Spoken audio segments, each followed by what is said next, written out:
Hey y'all, welcome back. Today I'm actually filming two videos in the same day. What am I, like a professional YouTuber or something? I'm actually working on a very basic skincare routine video right now, and I just filmed part one of that, which is my AM skincare, and I figured while I'm sitting here, while my lights are up, while I already have my face skincared up, I'll just go ahead and film another video. In the interim between now and filming the PM routine of my skincare video, that skincare set is going to be all in one video. It won't be two parts. I mean, it's two halves in the same video. But this video is going to be a standalone. This is going to be just my basic ass makeup routine. I think I'm using like 4 products in this video. This is like if I have, a job interview over Zoom, if I just want to look a little bit nicer for maybe a meeting, or if I'm going to meet a friend and I want to just, I don't want to put on 400 things, but I want to look a little bit nicer. This is like basically like no makeup 101 for me. And I don't have much here, but we're just gonna jump into it and I will show you what I use to do a very quick and easy no makeup look.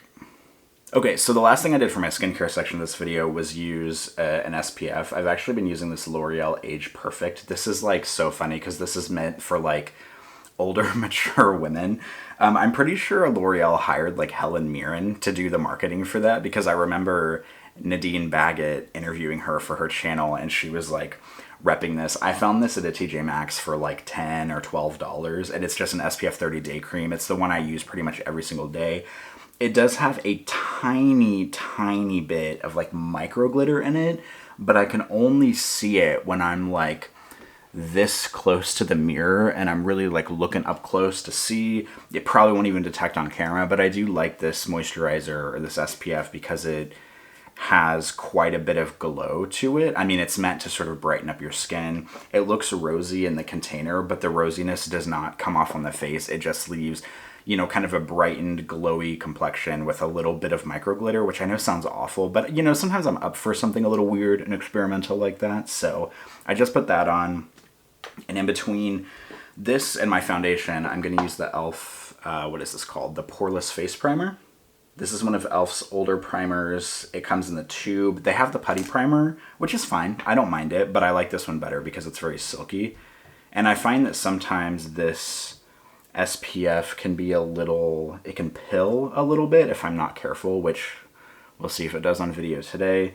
So putting a primer on between them, I think just helps kind of seal in the SPF and create a barrier between that and the foundation that I'm going to put on. And I really like this primer because A, it's cheap, and B, it's very, very silky. And spoiler alert, I'm going to use a stick foundation today. So I find that stick foundations, because they sometimes are a little kind of dry, it's nice because if you put on a very silky primer, my mirror's right here, by the way, I'm looking into it. If you put on a very silky primer, it can help the stick foundation just kind of glide over the skin and it makes it work a little bit better, at least in my experience. All right, so now that that's on, my primer's on, I'm going to use my tried and true, oh, you can't even see it because of the lights. This is my Milk Flex foundation stick. I got this, full disclosure, at like a TJ Maxx or Marshalls for like $10. Normally this is in like the $30 or $40 range. I use the color Shell. I like this a lot, but I don't know if I would pay the full, I think it's like $32 or $39.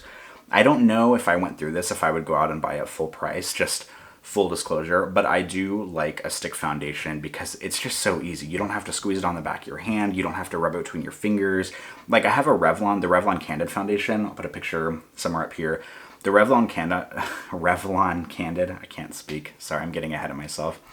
The Revlon Candid foundation is another foundation that I think is really good for just a natural, very light coverage, but the pump is messy. I don't like rubbing it between my hands and dabbing it on. So a stick foundation is just a quick solution to that. So I usually do 2 layers of this, and I just start by kind of swiping it around my face. I don't cover, every square centimeter of my face. I just kind of stripe it around, do a couple marks on my chin, a little bit on my forehead. I've striped it on, but I'm not covering every single thing. There's still a little bit of skin showing there.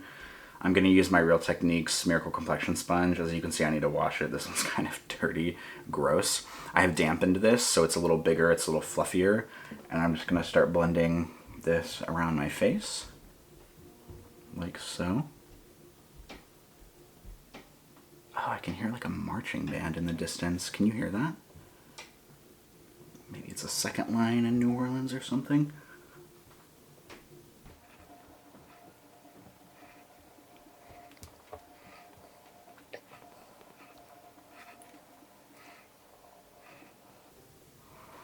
Okay, so there's layer number 1 on. This foundation honestly doesn't really look that impressive, probably on camera.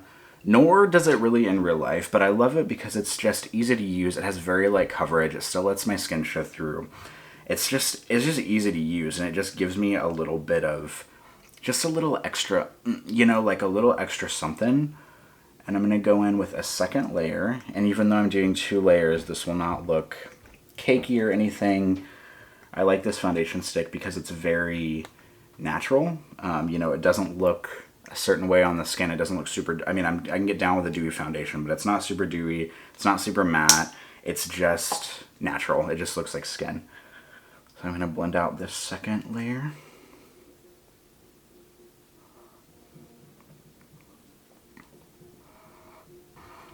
Okay, so I've got 2 layers of that foundation on. One thing I notice whenever I put foundation on is that I'm already prone to a little bit of rosiness in my cheeks. But when I'm, you know, smashing this sledgehammer sponge into my face, or smashing it like a sledgehammer, I notice that it brings out some of the rosiness. So I like to use a little bit of concealer around certain parts of my face, and I'm going to use the Milk Flex concealer. I have it in Fair. Also, found this at TJ Maxx. I can't comment on if it's worth the full price because I have never bought it for full price. But I put a little extra on my cheeks. I put a little on my nose. The sides of my nose have little veins and they get kind of red. So I just put a little bit on the sides of my nose. I'm also going to dab. It's going to be impossible to cover up this. I used to have a pimple up here on my forehead, and it's kind of like what's it called? Post-inflammatory erythema right now, which is like the redness that comes after a pimple goes away. It's going to be hard to cover because this concealer isn't like super high coverage, but you know, whatever. I don't know. It doesn't bother me if somebody sees a little bit of redness up there. But I take the other side of the sponge and I just blend this into my cheeks, blend it into my nose. The other side of the sponge comes to a point so you can get it a little bit easier into areas, like the side of the nose perhaps. And I just blend it into my cheeks. I take it down my nose. I have blackheads on my nose, so this helps kind of cover up a little bit extra, the little bit of blackhead presence on my nose. And then I take the very tip of the sponge, I kind of pinch it, and I just kind of dab it over where I put that concealer on my forehead to blend it in. And then, you know, it's a little less noticeable now. The concealer is not a perfect match for the foundation, but it definitely covered up a little bit of the redness. If I'm feeling really fancy, I have a little green color correcting stick that I got from e.l.f. I don't even know if they make it anymore, but I will sometimes dab that on to cover up the redness because green counteracts red if you're doing it for redness. I will dab that on, and then I will put the foundation and then the concealer over it, and it provides just a little bit extra color correction, which is nice. But today, I'm feeling lazy, and I want to do this as easily as possible, so I'm not using it. Okay, next up is brows. This is like really kind of optional actually, but I've been using this brow. This is the NYX, I can never remember the name of this, the NYX Lift and Snatch Brow Tint Pen. It has this very fine tip here. It's almost like an eyeliner. I really, really like this pen because I can just draw in individual hairs into my brows. I'll probably speed this up because this will take a minute, but I'm just going to draw some hairs in to kind of thicken up my brows a little bit.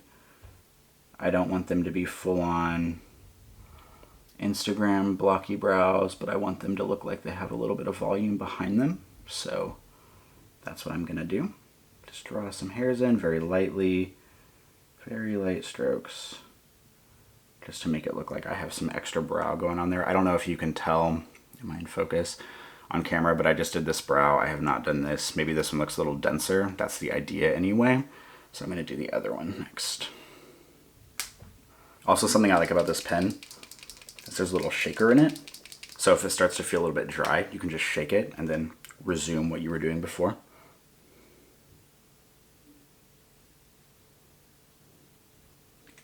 Okay, so now my brows have a little bit of extra depth behind them, but it's not super obvious.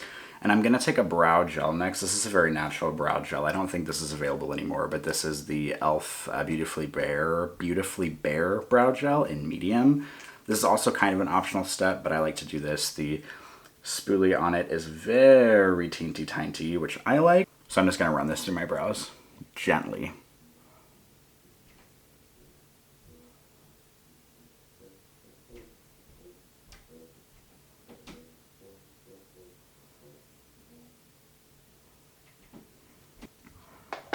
Okay, so that gel gives them a little bit of hold. It tints the brows a little bit. I have this little e.l.f. spoolie. I think this was like $3. Sometimes I like to just, at the very end, just kind of get them in place. Just rake them through a little bit. Just, you know, takes the edge off. But now I've got a little bit more of like a boss bitch brow, ready to take on my work day. Ready to assert brow dominance in the workplace over all my Zoom calls. Because we all know that your authority can only be judged by how thick your brows are in a Zoom meeting. God, I'm so stupid. Okay, about 9 times out of 10, I would just leave it like this. This is like super de-duper natural. I didn't contour, I didn't highlight, I didn't do mascara. I'm talking like literal no makeup, like, because if I put mascara on, it's gonna look like I have makeup on. Sometimes I put a light liner in my inner rim, that can also be a little bit of a giveaway. But one thing that I will also do, if I'm feeling a little bit shiny, or if I know I'm gonna be doing a Zoom call, and sometimes I'll have like a softbox light on the side while I'm on a Zoom call, the light will make me look shinier. I'm gonna take a pressed powder and just kind of brush it over my face. This is Beauty Pie's One Powder Wonder. I really like this powder. It looks white in the pan. It's very soft, but when you rub it on the skin, like, obviously it's not white when it comes off, but it just has a tiny bit of luminescence. I'm gonna use this on my most bougie ass brush I have in my collection. This is the Real Techniques Bold Metals 100. They don't make this anymore, but fun fact, there's the white woman that Rihanna kidnaps in the Bitch Better Have My Money music video. She uses this brush in the music video. But I just kind of sweep my brush in, tap a little bit off, and then I just take it very gently over my face. This will take a little bit of extra shine off, but it'll kind of set the foundation, perhaps make it last longer. It still offers a little bit of luminosity, but this is not like a highlighting powder. I want to be clear about that. But if I'm just worried about looking shiny, this is a perfect little powder to use. I know Beauty Pie is a subscription service. It's kind of weird. You pay, it's kind of like the Costco or the Sam's Club of makeup. You have to pay like a monthly fee to get in, but once you do, you can buy products that are like way cheaper, that are allegedly made in like the same labs that, you know, like Charlotte Tilbury and Marc Jacobs and stuff are made in. It's a little bit of a confusing business model, but I subscribed for a couple months. I really like this powder. This video is not sponsored by them, but I just think this is an excellent kind of like, you can do no wrong with this powder. It's just so easy to use. It leaves the skin looking a little bit luminous, but it still sets everything. It just looks beautiful. And then very last step is lip balm. This is the Milk Makeup Kush lip balm in the shade Green Dragon. It looks green in the tube, but it is in fact clear on the lips. I love this stuff. It has a tiny cooling sensation. It's very thick. This is a good one to use like before you go to bed. I find sometimes I'll just throw this on right before I go to sleep.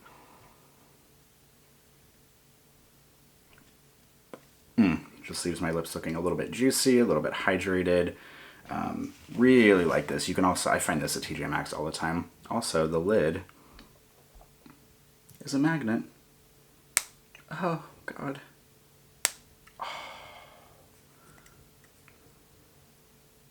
Oh, magnet me, daddy. Okay, so that's my look. I just wanted to do a very quick, this is my, like, when we're talking the bare minimum of no makeup look, this is what it is. Maybe this doesn't look very impressive to you. I mean, whatever. I don't care if it doesn't impress you. But this is like, if I just want the most basic ass makeup I can do, if I'm just going to run an errand, if I'm doing Zoom meetings, if maybe first date men's makeup or something, this is what I use. This is very simple. I really like it. It just makes me feel a little bit more put together. I've got some thick brows on, which I like, a little bit of lip balm to make my lips look a little juicy, put some powder on to set everything in place, and boom, bam, it's done. So thank you for watching. I appreciate it. I don't really have a fun outro, but that's it. I'm going to be filming the rest of my skincare video later tonight, so these videos will probably go up pretty soon around each other. And I guess this is like my basic ass tutorial series, maybe I should call it that, because my skincare video is going to be like, here's the 5 things you need, and I'm not going to confuse you with a bunch of crap. And I feel similarly about this video. I know some of this stuff is a little bit pricey, and I apologize for that, but I found all this stuff at like TJ Maxx, so maybe you can too. But that's it. This is my basic ass no makeup look. I hope you enjoyed it. Maybe you'll try it, maybe you won't. If you have any questions, let me know. And I will see you in the next video. Bye, y'all.